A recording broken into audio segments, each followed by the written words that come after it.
ನಮಗೆಲ್ಲರಿಗೂ ಗೊತ್ತಿದೆ ವಯನಾಡಿನಲ್ಲಿ ನಡೆದಂತಹ ದುರಂತ.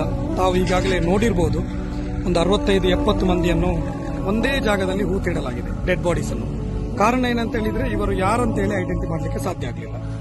ಕೇವಲ ಇವರಿಗೆ ಈಗ ಸಿಕ್ಕಿದ ಒಂದು ನಂಬರ್ ಮಾತ್ರ. ಎಲ್ಲ ಡೆಡ್ ಬಾಡೀಸ್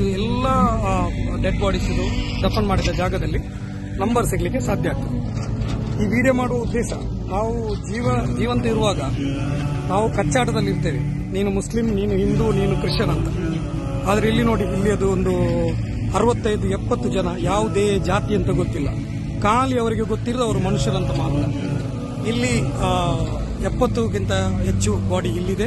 ಅದೇ ರೀತಿ ಇದರ ಮೇಲೆ ಆ ಟೆಂಟ್ ಇದು ಬ್ಯಾಕ್ ಸೈಡ್ ಅಲ್ಲಿ ತಲೆಗಳು, ಕಾಲು, ಹೀಗೆ ಅರ್ಧಂಬರ್ಧ ಸಿಕ್ಕಿದಂತಹ ಬಾಡಿ ಪಾರ್ಟ್ಸ್ಗಳು ಕೊಂಡೋಗಿ ಅಲ್ಲಿ ದಫನ್ ಮಾಡಲಾಗಿದೆ. ಇಲ್ಲಿ ಕೆಲಸ ನಡೀತಾ ಇದೆ. 450 ಜನರು ತೀರಿಕೊಂಡು ಹೋಗಿದ್ದಾರೆ. 250ಕ್ಕೂ ಅಧಿಕ ಜನರು, 250ಕ್ಕೂ ಅಧಿಕ ಜನರು